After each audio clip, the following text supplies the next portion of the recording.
வண்டாப்ல அப்படின்னு சொல்ற மாதிரி இப்போ நாட்டோவில் இருக்கக்கூடிய முக்கியமான நாடுகள்லாம் அமெரிக்காவோடு கூட்டு சேர்ந்து ஈரானை எதிர்ப்பதற்கு தயாராகி வருகிறது.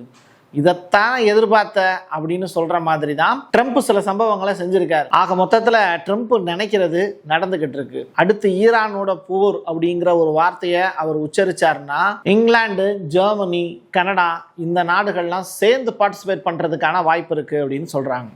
அதற்கான முதல் அத்தியாயம் தான் இப்போ நம்ம பேச போகிறோம். ஸோ நாட்டோவுடன் இணைந்து போர் நடத்த போகிறதா அமெரிக்கா அப்படிங்கிற அந்த புள்ளியிலிருந்து தொடங்குகிறது இந்த எபிசோட்.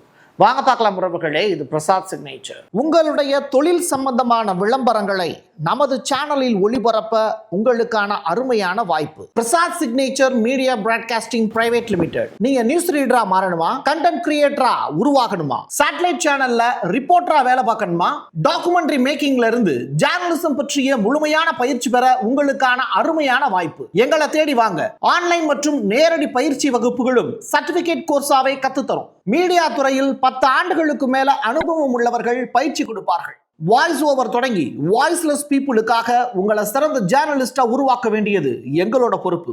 ஸ்கூல்ஸ் அண்ட் காலேஜஸ்ல ஜூனியர் ஜேர்னலிஸ்ட்ங்கிற பேர்ல ஒர்க் ஷாப்பும் கண்டக்ட் பண்ணி கொடுக்கிறோம். மோட்டிவேஷனல் ஸ்பீக்கரா கடந்த 15 ஆண்டுகளா கல்வி நிறுவனங்களுக்கு நிகழ்ச்சிகளும் நடத்தி தரோம்.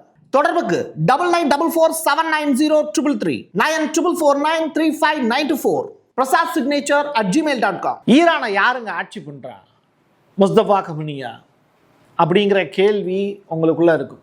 பட் சிஸ்டமேட்டிக்காக அது ரன் ஆகிட்டு இருக்காம்ல, அது எப்படி சாத்தியம்? தலைவர்களை பூரா வேட்டையாடிக்கிட்டு இருக்காங்களே, இது எப்படி நடக்க முடியும் அப்படின்னு நம்ம சில பேர் யோசிக்கலாம். அங்கே முஸ்தபா கமனி அவர்களுடைய தலைமையில் ஒரு சகோதரர்கள் குழு, அவங்க குடும்பம் எவ்வளோ பெருசு இல்லையா?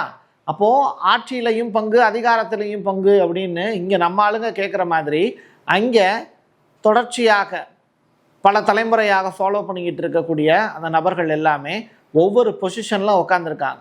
அவங்களுடைய பெயரோ அவங்களுடைய விவரங்களோ அமெரிக்காவுக்கு தெரிய வந்தது அப்படின்னா அவங்க கதையை முடிச்சிருவாங்க. ஸோ அப்படிப்பட்ட ஒரு சுச்சுவேஷன் உருவாகிடக்கூடாது அப்படிங்கிறதுல ரொம்ப கவனமாக இருக்குது இன்றைக்கி இருக்கக்கூடிய ஈரான் அரசு.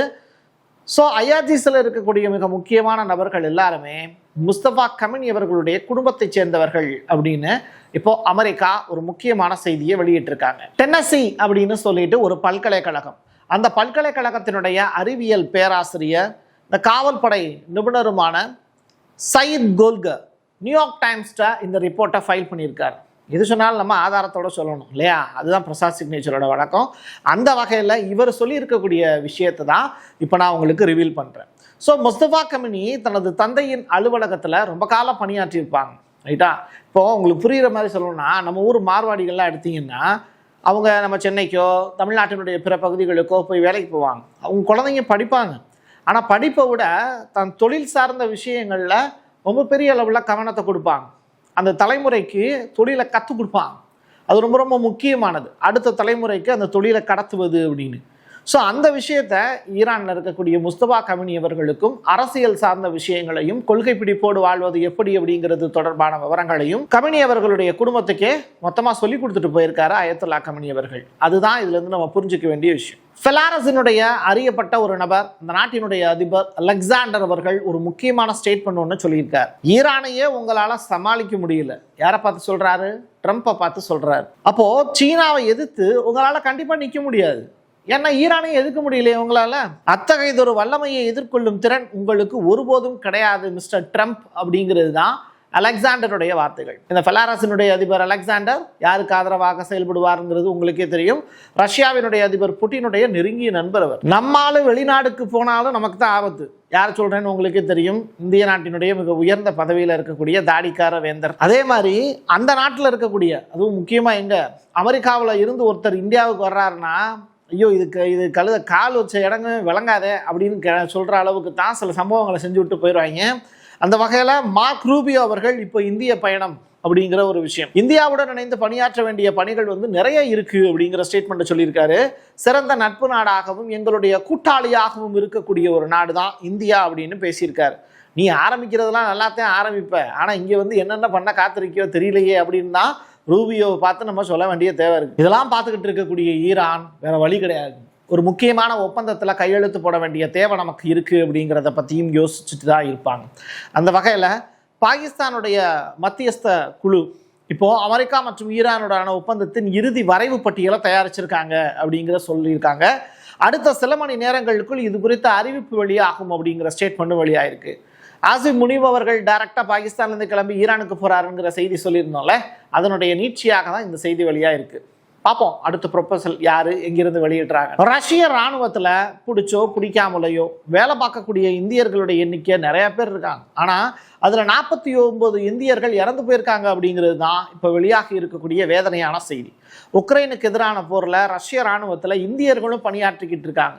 இங்கே அவங்களுடைய குடும்பம் குட்டிலாம் நல்லா இருக்கணுங்கிறதுக்காக அங்கே தன்னுடைய உயிரே வாய்த்து கொண்ட இந்தியர்களுடைய வரிசை அப்படிங்கிறது நீண்டுகிட்டே இருக்கு.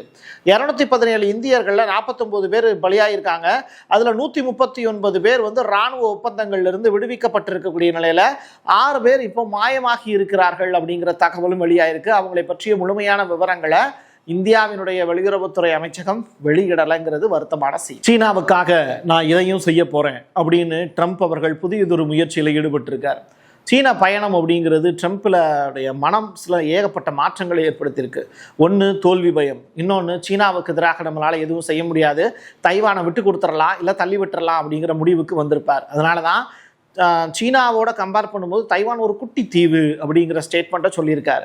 அது மட்டும் இல்லை, தைவான் நம்மக்கிட்ட இருந்து ரொம்ப 9500 மைல் தொலைவில் தள்ளி போயிருக்கு, அதுவும் ரொம்ப டிஸ்டன்ஸ் ஜாஸ்தியாக இருக்குது அப்படின்னு நம்முடைய வடிவேலு பாணியில் பதிலும் சொல்லியிருக்கார். இப்படிப்பட்டவர் பல 10 ஆண்டுகளாக அங்கே நீடித்து வரக்கூடிய பிரச்சனைக்கு ஒரு முடிவு கட்ட நான் விரும்புகிறேன். தைவானுடைய அதிபர் லாய் சிங் தேவ் இந்த இருக்கார் இல்லையா, இவர்கிட்ட நான் பேச ரெடியாக இருக்கேன் அப்படிங்கிற ஸ்டேட்மெண்ட்டையும் ட்ரம்ப் சொல்கிறார். அமெரிக்காவினுடைய ஏகப்பட்ட சலுகைகள் தைவானுக்கு கிடச்சிக்கிட்டு இருக்கு, அது கூடிய விரைவில் கட்டாவதற்கான வாய்ப்பு இருக்குது அப்படின்னு சொல்லப்படுது. தொடர்ச்சியாக தைவானுடைய விவகாரம் அப்படிங்கிறது சீனாவிலிருந்து மறுபடியும் கடுமையான எச்சரிக்கைகள் வெளிவந்திருக்கக்கூடிய நிலையில தான் ட்ரம்ப் இந்த முடிவுக்கு தள்ளப்பட்டிருக்காரு அப்படிங்கிறத நீங்கள் புரிஞ்சுக்கலாம். ரூபியோ இந்தியா வராருன்னு சொன்னீங்க பிரசாத், அவர் எந்தெந்த இடங்களுக்கெல்லாம் போக போகிறாரு அப்படிங்கிற கேள்வி நமக்குள்ளே இருக்கும். அவர் முக்கியமாக டெல்லி போவார் அப்படிங்கிறது உங்களுக்கு தெரியும். ஆனால் ஜெய்ப்பூர், ஆக்ரா, கொல்கட்டா அப்போ நீ சுற்றி பார்க்க தான் வந்தியா, டூருக்கு வந்திருக்காருப்பா அப்படிங்கிற அளவுக்கு தான் நெட்டிசன்கள் இப்போ கிண்டல் பண்ணிக்கிட்டு இருக்காங்க. தொடர்ச்சியாக மே மாதம் 23ஆம் தேதியிலிருந்து 26ஆம் தேதி வரைக்கும் அவருடைய சுற்றுப்பயணம் இந்தியாவுக்குள்ளே இருக்க போகுது அப்படிங்கிற தகவல். அப்படின்னா கால்குலேட் பண்ணி பார்த்தா மே 23லேருந்து 26 வரைக்கும் ஈரான் மீதான போர் நடக்குமா நடக்காதா அப்படிங்கிற கேள்விக்கான விடை உங்களுக்கே தெரியும். இந்தியாவுக்கு அமெரிக்காவினுடைய ஒரு முக்கியமான வெளியுறவுத்துறை செயலர் வராரு அப்படின்னா பாதுகாப்பு ஏற்பாடுகள் ரொம்ப டைட்டாக இருக்கும். அந்த நேரத்தில் வெளிநாடோடு போர் புரிவதற்கான வாய்ப்புகள் இருக்காதுங்கிறத நம்பலாம். ஜெர்மனிகிட்ட இருந்து ஒரு 5000 படைகளை திரும்ப எடுத்துக்கிட்டாங்க அமெரிக்கா. பதிலுக்கு போலந்து அப்படிங்கிற நாட்டுக்கு 5000 துருப்புகளை அனுப்பி வைக்கிறது தொடர்பான விவரங்களும் இப்போ வெளியாயிருக்கு. எங்கேருந்து? அமெரிக்காவில் இருந்து. அப்போது இது சுழற்சி முறையிலான தேர்வா இல்லை டைரக்டாக பார்த்தீங்கன்னா போலந்தினுடைய அதிபர் கரோல் நவ்ரோக்கி இவர் சேட்டை பிடிச்ச ஆள். எப்படி தெரியுமா? நெதன்யாகுவையும் பகைச்சிக்கிட்டாரு, அமெரிக்காவையும் பகைச்சிக்கிட்டாரு. ஏன்னா புதுசாக அவர் தேர்ந்தெடுத்திருக்கப்பட்டிருக்காரு. அதுவும் இளம் ரத்தம் வேற, இளம் கன்று பயமறியாதுங்கிற வகையில் அமெரிக்காவையும் நெதன்யாகுவுமே எதிர்த்து பேசிக்கிட்டு இருக்காரு. அப்படிப்பட்டவருக்கு ஆதரவாக சரி ஒரு 5000 பேர் அனுப்பிச்சி விடுவோம் அப்படிங்கிற அடிப்படையில் இப்போதைக்கு 4000 பேர் போகிறாங்க. பார்ப்போம் அடுத்தடுத்து போலந்தோடு நட்பு மாறுமா, நாட்டோவோட நட்பை மறுபடியும் டைட் பண்ணுறதுக்கான வேலையை இப்போ அமெரிக்கா செஞ்சுக்கிட்டு இருக்காங்கங்கிறது இதன் மூலயமா புரிஞ்சுக்கலாம். நான் இங்கேயும் இருப்பேன் அங்கேயும் இருப்பேன் எங்கேயும் இருப்பேங்கிற மாதிரி மார்க் ரூபியோ அவர்கள் இப்போது ஸ்வீடன் நாட்டுக்கு பயணம் மேற்கொள்ள போகிறாருங்கிற தகவல். ஸோ நாட்டோவில் இருக்கக்கூடிய வெளியுறவுத்துறை அமைச்சர்களோடு இணைந்து ஒரு மீட்டிங் ஒன்று ஆர்கனைஸ் பண்ணியிருக்காங்க ஸ்வீடனில். இது ஒரு பாசிட்டிவான ஒரு விஷயமா பார்க்கப்படுது அமெரிக்காவுக்கு. காரணம் என்னென்னா, இப்போ ஸ்வீடன் மட்டும் இல்லாமல் நாட்டோவினுடைய ஃபாரின் மினிஸ்ட்ரி எல்லாமே ஒன்று சேர்றாங்கன்னா நாட்டோவை ஸ்ட்ரென்தன் பண்ணுறதுக்கான வேலையை தொடங்குறாங்க. அப்படி பார்க்கும்போது ஈரானுடனான போரில் இதுவரைக்கும் பின்வாங்கிக்கிட்டு இருந்த நாடுகள் எல்லாமே இந்த கூட்டணியில் ஒன்று சேர்றாங்கன்னு அர்த்தம். அப்போ 32 நாட்டினுடைய ஃபாரின் மினிஸ்டர் ஒன்றாக சேரும்போது மார்க் ரூபியோவினுடைய திறமையான பேச்சுக்கு அவங்க அடிபணிவாங்க. அந்த அடிப்படையில் நேட்டோ நாடுகள் எல்லாம் ஒன்று சேர்ந்து ஈரான் மீதான வாரில் 2வது கட்ட வாரில் கூட்டு சேர்ந்து போர் புரிவதற்கான வாய்ப்புகளும் இந்த மீட்டிங்கில் இருக்குன்னு சொல்லப்படுது, நம்பப்படுது. பார்ப்போம் என்ன நடக்குது. இப்போ நான் சொல்லியிருக்கக்கூடிய தகவல்ங்கிறது ரொம்ப முக்கியமானது. நாட்டோ நாடுகளை ஒருங்கிணைக்கக்கூடிய வேலையை மார்க் ரூபியோ அவர்கள் சரியாக செஞ்சாரு அப்படின்னா அவருக்கு பெரிய அளவிலான ஒரு அங்கீகாரத்தை ட்ரம்ப் அவர்கள் கொடுப்பாருங்கிறதுல மாற்றுக்கருத்து இருக்க முடியாது. என் கையெழுத்து என் மக்களுக்கானது உறவுகளே. மீண்டும் ஒரு பதிவில் சந்திக்கலாம். நன்றி, வணக்கம். உங்களுடைய தொழில் சம்பந்தமான விளம்பரங்களை நமது சேனலில் ஒளிபரப்ப உங்களுக்கான அருமையான வாய்ப்பு. Prasad signature media broadcasting private limited. நீங்க நியூஸ் ரீடரா மாறணுமா, கண்டென்ட் கிரியேட்டரா உருவாகணுமா, சேட்டலைட் சேனல்ல ரிப்போர்ட்டரா வேலை பார்க்கணுமா, டாக்குமெண்ட்ரி மேக்கிங்ல இருந்து ஜேர்னலிசம் பற்றிய முழுமையான பயிற்சி பெற உங்களுக்கான அருமையான வாய்ப்பு. எங்களை தேடி வாங்க. ஆன்லைன் மற்றும் நேரடி பயிற்சி வகுப்புகளும் சர்டிபிகேட் கோர்ஸாவை கத்துத்தரும். மீடியா துறையில் 10 ஆண்டுகளுக்கு மேல அனுபவம் உள்ளவர்கள் பயிற்சி கொடுப்பார்கள். வாய்ஸ் ஓவர் தொடங்கி வாய்ஸ்லெஸ் பீப்புளுக்காக உங்களை சிறந்த ஜேர்னலிஸ்டா உருவாக்க வேண்டியது எங்களோட பொறுப்பு. ஸ்கூல்ஸ் அண்ட் காலேஜஸ்ல ஜூனியர் ஜேர்னலிஸ்ட்ங்கிற பேர்ல ஒர்க் ஷாப்பும் கண்டக்ட் பண்ணி கொடுக்கிறோம். மோட்டிவேஷனல் ஸ்பீக்கரா கடந்த 15 ஆண்டுகளா கல்வி நிறுவனங்களுக்கு நிகழ்ச்சிகளும் நடத்தி தரோம். தொடர்புக்கு 9944790333 94493594 prasadsignature@gmail.com.